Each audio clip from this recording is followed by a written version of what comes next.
1 minute warning.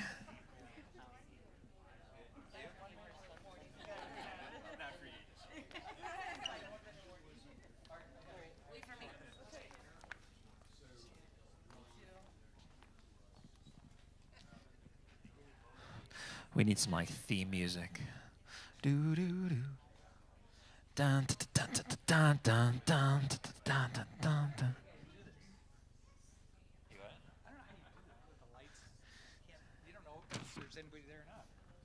Just squint real hard.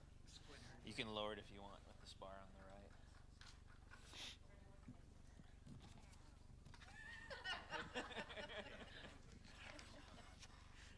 We'll put this person in the middle.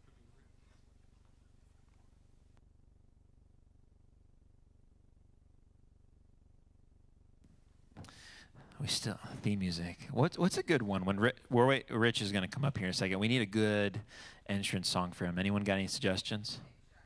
Baby Shark. Okay. Okay. Baby Shark doo doo. Sorry, daughter's into it right now. Baby Shark doo doo doo. Anyone know the motions? Anyone willing to fess up that they know the motions to that one? There we go. Bill's got it down.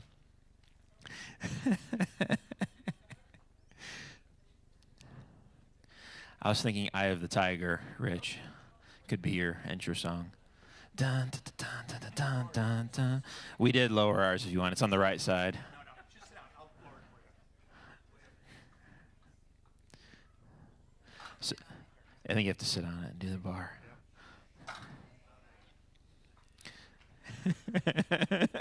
It's all right. We can applaud that one. Yeah, yeah. We figured out how to use the chairs. Well, good morning. Good after. What time we got? 11:05. Still morning. Good morning again to you guys. Hey, thank you for sticking around. So we'll cover this about 10, 15 minutes. So I'll just give you a quick financial update for the quarter. Thank you all for coming. We've got Bill Smith and Rich Polymus and myself, three of our elders. Johnny Cito is another one of our elders. He's out sick this morning. We didn't think it would be nice to drag him on stage in a hospital bed on the side for this. So please forgive him for missing out this morning. But he's thinking of us and wanted to share all this with y'all as well. So we do quarterly updates here at TPC. It's one of the things that we want to continue to do, just to provide financial transparency, how the church is doing and where are we at, and as we're continuing to move forward together. So I'll let Bill kind of start us off. Okay. Oh, okay. Now, okay. First of all, wanted to say why we give. Why do we give in a church setting? Really, we give because generous giving is an act of godliness to God. That's what He requires of us. Second, we give because the impact of our giving, what it has on other people. So lives are changed through our support and generosity in a church setting. I mean, we give in order to make an eternal impact. That's really what we do and why we do it. Absolutely. And with that, we do want to share some of the wins from the first quarter. So that's January through March. We've continued to be able to reach more people on Sunday mornings. We see new people almost every week in our church and be able to connect with them in that way. Back on Easter, we had 4 baptisms, so it was exciting to celebrate that. And we counted 208 people in attendance on Easter as well. So that was between both of those services that day. We've continued to build up our volunteer teams here at the church. We've added new members through the Starting Point gatherings. We did 2 of those, and we've now got 42 new church members officially part of the church, so excited about that as well. In the lobby, you've seen some of the slow and steady work that we're doing out there with the new paint and lobby, which looks great. We've got the new here and the next step stations that we've created. We've added the new TPC Kids logo as well. So been encouraging to see all that's kind of come together there. And I don't know, some of you probably haven't seen this, but we repaired the preschool bathroom, which is an important thing for our preschoolers to have. So we were able to do a little work in there. That took a few months, but a lot of volunteers. And thank you, some of you in the room, pulling together to help with some of the work needed in there. And slowly began to work on a new toddler's room as well. So as we grow with our kids ministry, we want to be able to have another room to be able to grow into as well. We launched the new partnership with Foster Village, Southwest Florida. This is supporting foster parents. So that's a new partnership that's beginning to get off the ground. We've got the mobile pantry. We're continuing to serve the Rosemary community, averaging roughly around 40 boxes. That's 40 families. So it's pretty cool. We were out there yesterday serving those families and praying with them. So continuing to see just a lot of ministry happening through our mobile pantry as well. New Horizons, we've got that partnership going. To our knowledge right now, we've got 7 people from our church that are serving with New Horizons as tutors, making a difference in those kids' lives, and have an opportunity to continue to be the hands and feet of Jesus with them, and they continue to hear about Jesus through New Horizons as well. We did some work in the back corner. I think like none of you have probably been back there. You're more than welcome to go sometime. We've got this back corner that's kind of been slowly been turning into a student ministry space. So occasionally we've got a few teens that'll kind of hide there before service and hang out and do their thing. So we decided to make it a little bit of a student ministry space, get that coming together. Our prayer and care ministries are continuing to serve lots of people within the church as well. We've got over 100 prayer requests we've been able to pray for this year. And our small groups have met fairly consistently this spring. So I've been very grateful for that continued ministry as well.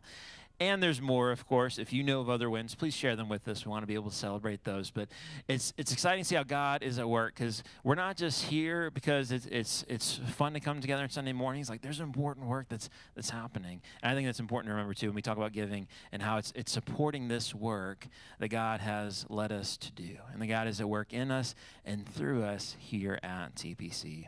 With that, I'll hand it over to Rich.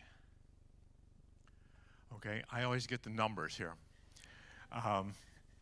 So we were talking about the first quarter, and I think there's a slide, okay, with 4 numbers on it.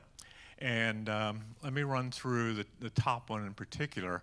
The expected income for the first quarter of 2024 was $128,000. And the way we budgeted that is we looked at the past couple years, and this TPC operations is basically $500,000 a year annual operation. So $500,000 has been consistent, 2022, 2023, and that's what we used as a basis for budgeting in 2024. However, churches in Southwest Florida, the profiles of churches are not necessarily the same as what you find in other parts of the country, both from a attendance point of view and from a giving point of view.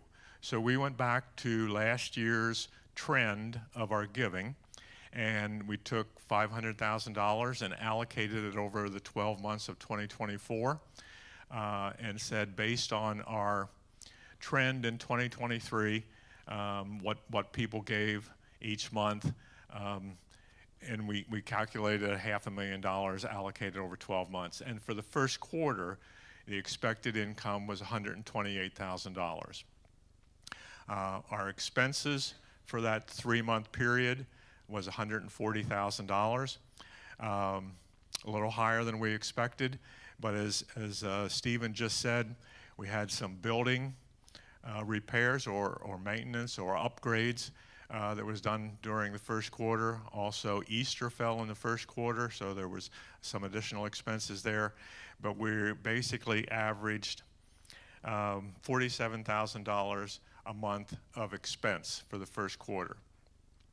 We'll talk a little bit later, but if you go back over 2022 and 2023, that's almost exactly what we're averaged for those 2 years a month in expenses. With the income that we had, $87,000, that was a significant deficit for the first quarter. So for those 3 months, if you take income and subtract expenses, you get a deficit of about $53,000, and that's where we are as of the end of the first quarter. Yeah, well, see, the thing is, I mean, obviously, for you guys and for us, that's a scary situation. We've seen giving go down for 2020, from 2022 till now. But we spoke with that church financial consultant. He said that's a normal situation. And especially it's normal because of the pastoral transition that we had this year. Meaning, for you that don't know, we had another pastor last year. We have Stephen now, and love what he's doing. But what tends to happen, those sort of things, is that there's the church is growing, but our giving has not matched that growth. So it's about 6 months behind. And I think now I'm putting on my accounting hat, which isn't very good. It's a little tight on my head. But what I find is that the process, we're not giving enough. We need to have some reserves, and we're using up our reserves for this stuff. So our problem is that what we wrote here is a Q1 giving was dramatically lower than projected based on the church's historical giving. We were anticipating 128,000, but received 87. We ended 23 on a strong note financially. If you remember, at the end of last year, we had like a deficit of about $10,000 for the whole year. So, and there was exceptional giving last year. I mean, at the end of the year, but we're tight. We're not only tight, we're way below what we should be. So that's it. That's all I was going to add for right now. Oh, you want my paper? Here, take this. Read this. So what are we going to do?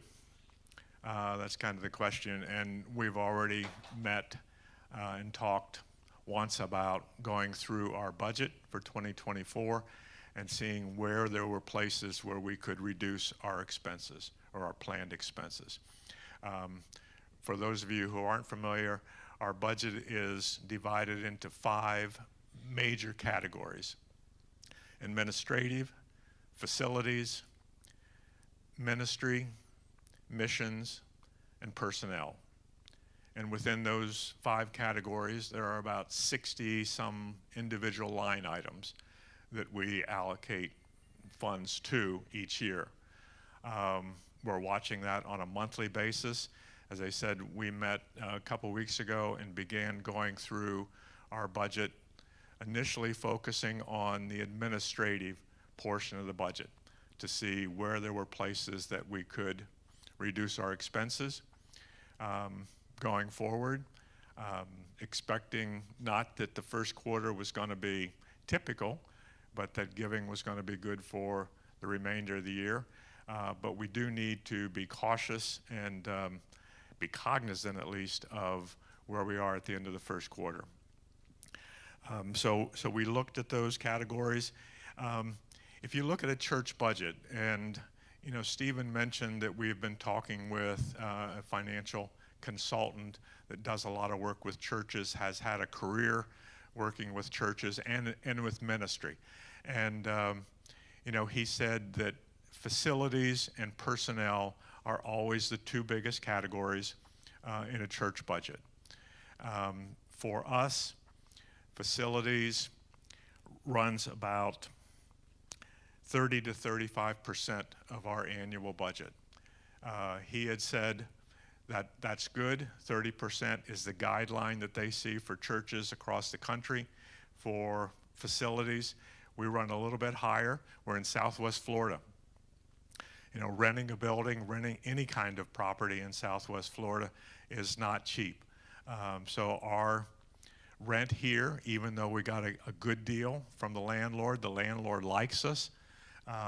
They like what we've done to the building. They like having a church here as part of their complex. But we pay more than we would in other parts of the country for leasing the building. As far as personnel, our personnel cost for this year so far are right at about 42%. The consultant told us that 50% is the average in terms of what personnel costs in an average church. So, if you take those two, 30 and 50, 80% of a typical church is addressed in facilities and personnel. That leaves 20, 25% for the missions, the ministry, and administrative cost of a church. So we're somewhat in line there.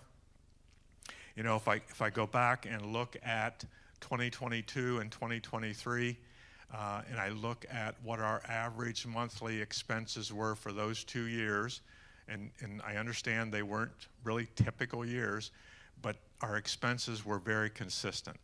Right in the $45,000 to $50,000 a month is what we averaged both of those years. For the first 3 months of this year, $47,000 is our average expense. I don't know what else to say there. One of the things that Bill did mention is we like to have a cushion.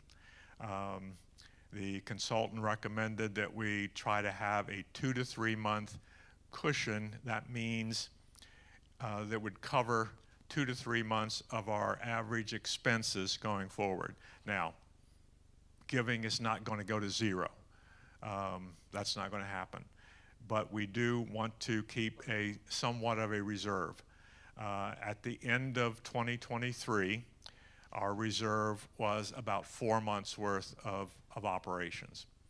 At the end of the first quarter, it was 2.8 months of operations.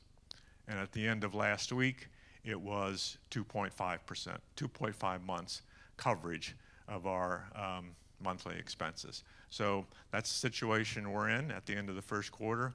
As I said, we're looking at lots of places where we can reduce cost, and that'll continue.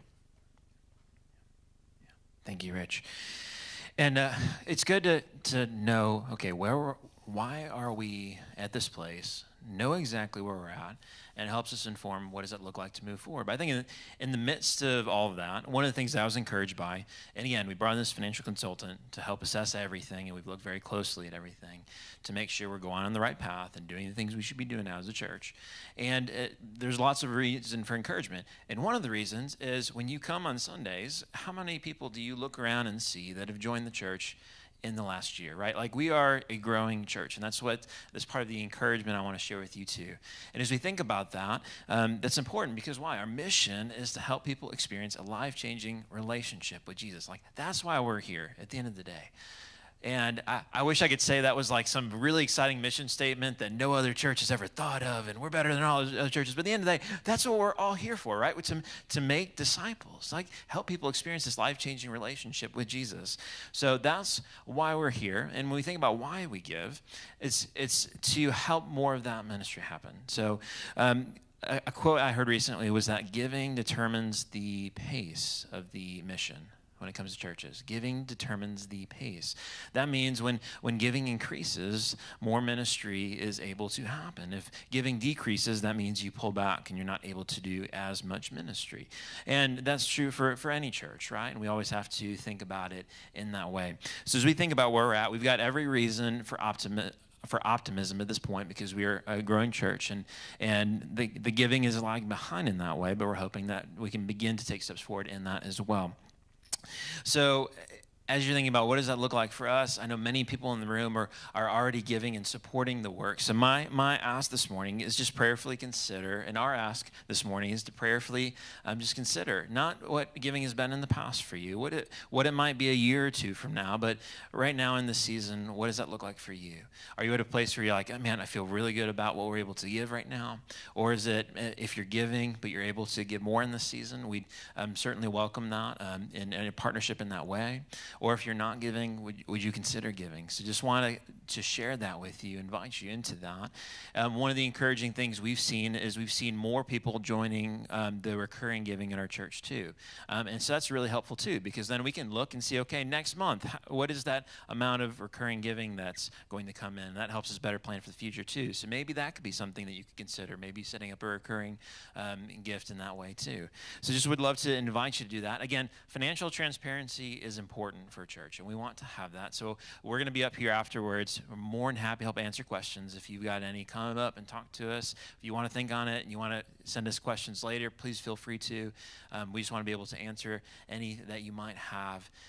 I'm greatly encouraged by just I haven't finished my first year here yet, but I'm greatly encouraged, not just building relationships with y'all, but to see us just be the hands and feet of Jesus, to love other people. And at the end of the day, like, we're not here to be focused on the money all the time, right? We're here to be focused on Jesus, but the giving helps us to make that ministry happen. And yeah, like Rich shared, we're in a unique situation in Southwest Florida. That's just the reality of it. You guys know that because you live here too, right? Like, that's just a unique situation. But we know that God has put us here in this season, in this location, for a reason, to make an impact for the kingdom. So we'd love to invite you to prayerfully consider, what does it look like for you from a giving perspective in this season. Thank you. I know many of you are already giving. Thank you for your partnership in that way. I'd love to just close out in prayer, and then we're going to hit up some questions after this too. Come on up. Love for you to pray.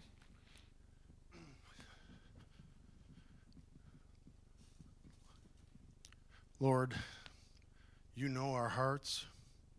We know your love for us and the way you created this church and this community to be a shining light and a beacon to just reach others in our community, even outside of our community, through our streaming. Look at what you've built. So we take solace in that, and we take comfort, and we know that you're blessing Turning Point Church as I speak right now. Lord, I lift up our church, I lift up our leadership, I lift up our staff. We know that you're going to continue to bless us. And Lord, I just ask for you to continue to give us the wisdom and the guidance and all the resources that we need to build this for your glory. We just love you and we praise you. In Jesus' name I pray. Amen. Thank you, Mike. We did record this. Yeah, there you go. We did record this. We're going to send it out via email to the whole church too. I know we got a lot of people that were out this morning specifically, so we recorded this and we will send it out to you that are going to be watching this afterwards. So thank you all